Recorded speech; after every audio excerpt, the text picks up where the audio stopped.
दोस्तों, आप लोगों ने ऐसा काफी बार सोचा ही होगा कि हमारी धरती पर मानव जीवन की शुरुआत कैसे हुई, या फिर हमारी आज की दुनिया आज से लाखों सालों पहले कैसी थी।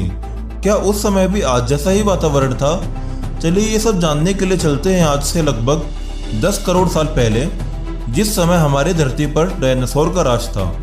उस समय पृथ्वी का वातावरण बहुत ही अच्छा था। हर जगह पेड़ पौधे थे, हवा में बिल्कुल भी प्रदूषण नहीं था, समुद्र एकदम साफ था और इन सब के बीच लाखों की संख्या में डायनासोर थे जिन्होंने उस समय पृथ्वी पर राज करा हुआ था। ऐसा नहीं है कि उस समय सिर्फ डायनासोर ही पृथ्वी पर थे, एक चूहे जैसे दिखने वाली प्रजाति भी उस समय पृथ्वी पर ही रहती थी, लेकिन ये आकार में बहुत छोटे होने की वजह से ये जमीन के अंदर ही रहती थी। ये थे मैमल्स। अगर ऐसा बोला जाए कि मैमल्स हमारे सबसे पहले पूर्वज थे तो गलत नहीं होगा, क्योंकि डायनासोर अंडे देते थे और मैमल्स अंडे नहीं देते थे। उस वक्त ये मैमल्स डायनासोर की वजह से ही छुपकर रहते थे, जिसकी वजह से उनकी ये खासियत उनके लिए वरदान साबित हुई। जिस समय धरती पर डायनासोर खूबसूरत जीवन बिता रहे थे, तब एक 10 से 12 किलोमीटर बड़ा एस्टेरॉयड धरती की तरफ बहुत तेजी से बढ़ रहा था और धरती के ग्रेविटेशनल फील्ड में घुसते ही इसकी रफ्तार दुगनी हो गई और हर सेकंड बाद ये धरती के करीब आता जा रहा था और करीब 80,000 किलोमीटर प्रति घंटे की रफ्तार से ये धरती के वायुमंडल में आता है, जिसकी वजह से ये एक बड़े आग के गोले में बदल जाता है। इसकी चमक इतनी तेज थी कि 1000 किलोमीटर के रेडियस में आने वाले सभी जीव इसकी तरफ देख ही नहीं पाए और अंधे हो गए थे, लेकिन वो सभी इसकी गर्मी को महसूस कर पा रहे थे। और जैसे ही एस्टेरॉयड जमीन से टकराता है तो एक भयंकर विस्फोट होता है। ये विस्फोट इतना भयंकर था कि इसकी वजह से लाखों पार्टिकल्स हवा में उड़कर अंतरिक्ष में चले जाते हैं और जिस जगह विस्फोट हुआ था वहाँ 180 किलोमीटर चौड़ा और 30 किलोमीटर गहरा एक गड्ढा बन गया था और आकाश में हर जगह धूल ही धूल थी। इस विस्फोट की वजह से भूकंप की तरंगें धरती पर उठने लगी और समुद्र में भी बड़ी बड़ी लहरें उठने लगी और एक एक करके बाढ़ आने लगी। एक एक करके बाढ़ आनी शुरू हो गई, जिसने धरती पर सभी जीवों को अपने साथ बहा लिया और धरती पर हर जगह सिर्फ पानी नजर आ रहा था। लेकिन ये तो बस शुरुआत थी। इस विस्फोट की वजह से रेडिएशन की मात्रा बढ़ गई थी। 1000 किलोमीटर तक के सभी जीव जल गए थे और इतनी तेज गर्मी की वजह से पानी भी भाप बन गया था, लेकिन इसकी वजह से उड़ने वाले जीव बच गए थे।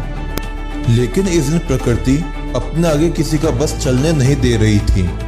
विस्फोट की वजह से जो धूल और पार्टिकल हवा में चले गए थे, कुछ देर बाद वो आग के गोले बनकर पृथ्वी पर बरसने लगे और एक धूल का बहुत बड़ा तूफान पूरी धरती पर बहुत तेजी से फैल रहा था और उसकी वजह से सूरज की रोशनी भी पृथ्वी पर नहीं आ पा रही थी।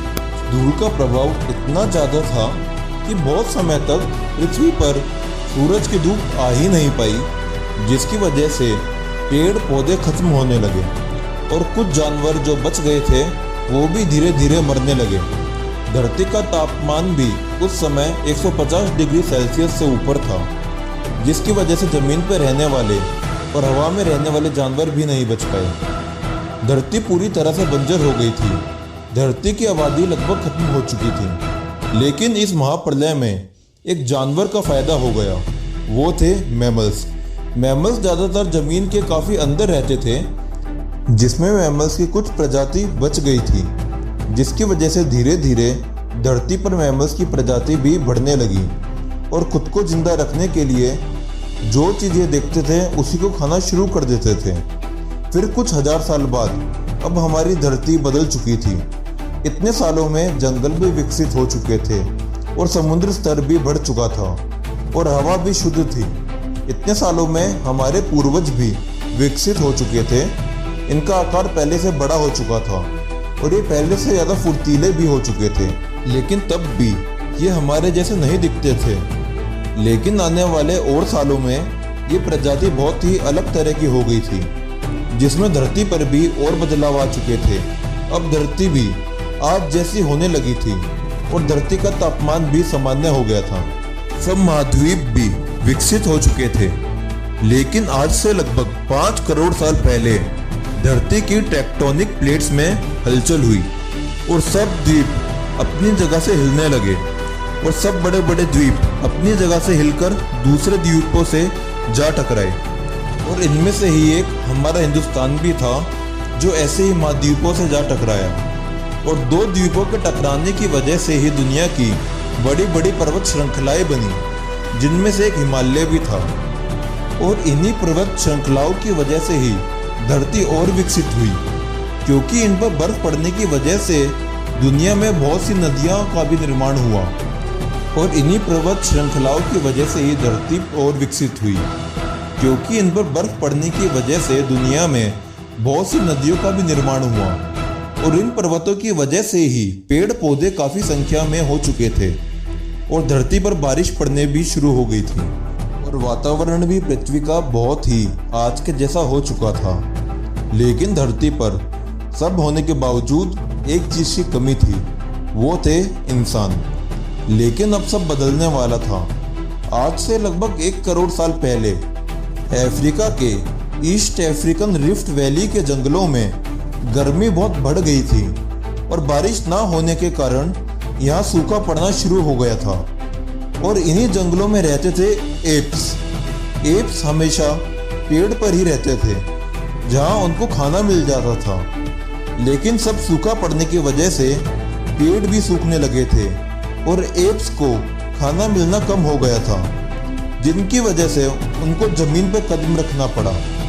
इन एप्स का दिमाग एक संतरे जितना बड़ा था, लेकिन शरीर में ये ज़्यादा बड़े नहीं थे।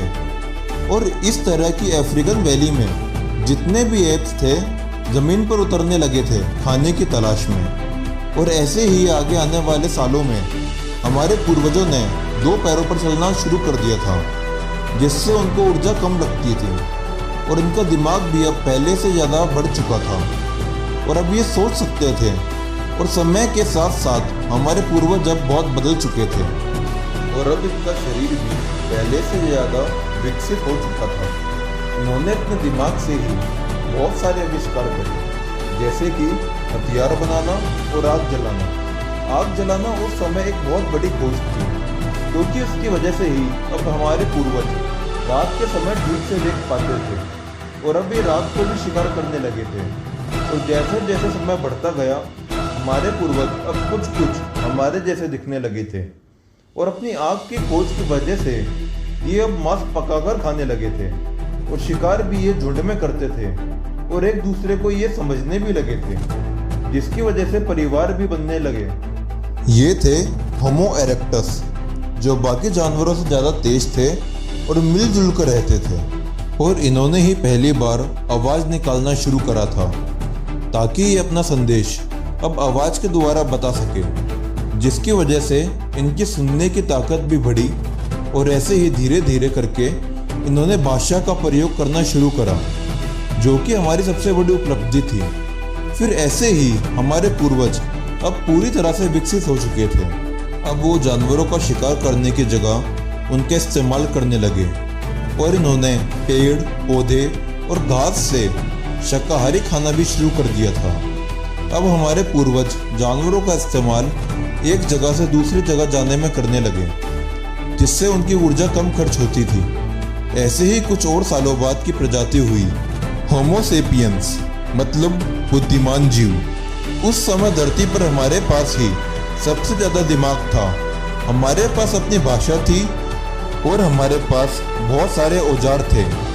और अब यह है हमारी दुनिया, हमारा समय, जो बहुत विकसित और आधुनिक बन चुके हैं। हम अपने दिमाग से अब कुछ भी बना सकते हैं, कहीं भी पहुंच सकते हैं। हमने बहुत सी खोजें भी करी हैं, जिसने हमको करोड़ों साल पहले हमारे डायनासोर का अस्तित्व भी मिला है। और आज हम ये भी जानते हैं कि ये समुद्र, ये धरती कैसे बने। और हम सिर्फ अपनी पृथ्वी ही नहीं, दूसरे ग्रह के बारे में भी सब जानते हैं। लेकिन आगे आने वाले समय में बहुत कुछ होना बाकी है।